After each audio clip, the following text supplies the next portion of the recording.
काजे जादव जी का विचार बा?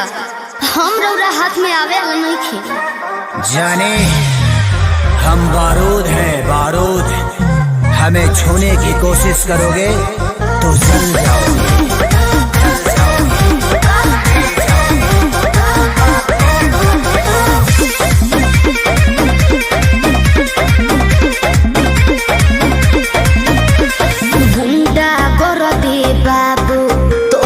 चले नहीं अच्छा मिली ना ऊंची झवा जौन तोहरा चाहे देवे के पड़ी। अरे सीधे सीधे मनबू की सीधे सीधे मनबू की गोली चलबू हो नाच के वाला पीरी जी कहां नाच के जईबू हो कहियो ना कहियो जा